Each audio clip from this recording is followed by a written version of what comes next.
ఈరోజు ధర్మవరంలో 7వ వార్డులో శివాలయానికి రావడం జరిగింది. ఎప్పటిలాగానే తెలుగుదేశం పార్టీకి శివాలయం నుంచి ఇక్కడి నుంచి మొదలుపెట్టి ఏ కార్యక్రమానైనా దిగ్విజయంగా పూర్తి చేయడం అనేది ఒక ఆనవాయితీగా వస్తుంది.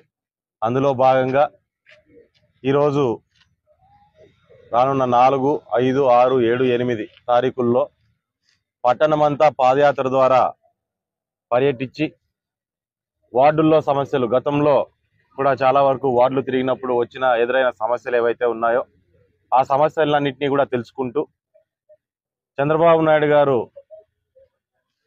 ఈరోజు రాష్ట్రానికి ఏ రకంగా అయితే ఒక మేనిఫెస్టోని నిర్మాణించి ప్రజల్లోకి తీసుకొని వచ్చి రేపు తెలుగుదేశం పార్టీ గవర్నమెంట్లోకి వస్తే ఏ రకంగా ప్రజలకు తెలుగుదేశం అండగా ఉంటుంది అనే విషయాన్ని తెలిసేటట్టుగా ప్రజలు ఇబ్బంది పడుకోకుండా ముందుకు సాగాలంటే వాళ్ళ జీవనాలు ఈ పథకాలు ఉపయోగపడాలనే ఒక గొప్ప ఉద్దేశం ఏ రకంగా అయితే మొదలు పెట్టారో అదే రకంగా పట్టణంలో కూడా కాన్స్టిట్యున్సీకి ఒక మేనిఫెస్టో ఉండాలి. ముఖ్యంగా పట్టణానికి ఒక మేనిఫెస్టో ఉండాలి.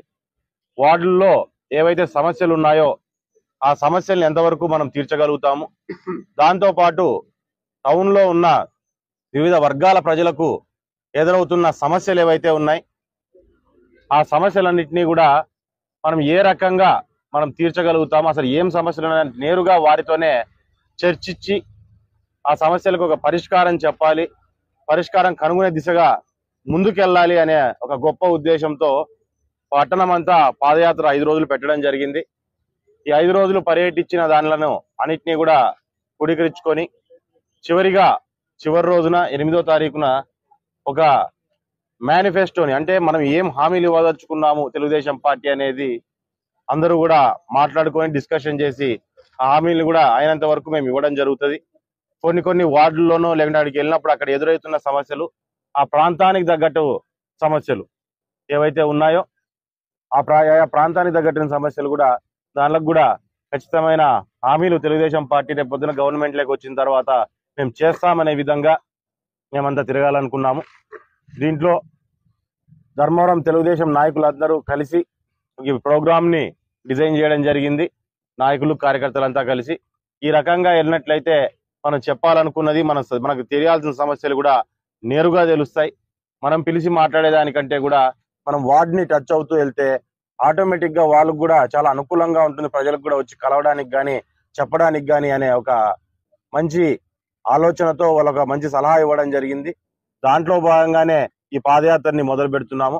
ఖచ్చితంగా ఈ పాదయాత్రలో మాకు తెలిసే సమస్యలన్నింటినీ కూడా రేపు తీర్చే శక్తి కానీ బుద్ధి కానీ మాకు ఇవ్వాలని చెప్పని ఆ ఈశ్వరుణ్ణి మనస్ఫూర్తిగా ఈరోజు ప్రార్థించి ఈ కార్యక్రమాన్ని మొదలు పెట్టడం జరిగింది.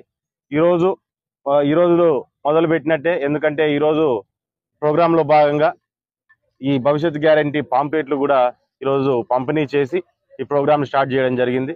ఖచ్చితంగా ఒక మంచి ఉద్దేశంతో మొదలు పెడుతున్నాం. ఈ ప్రోగ్రామ్ కూడా అంతే మంచిగానే ముందు జరుగుతుంది. అందరు సమస్యలు కూడా పూర్తి స్థాయిలో తెలుసుకోగలుగుతామని ఆశిస్తున్నాను.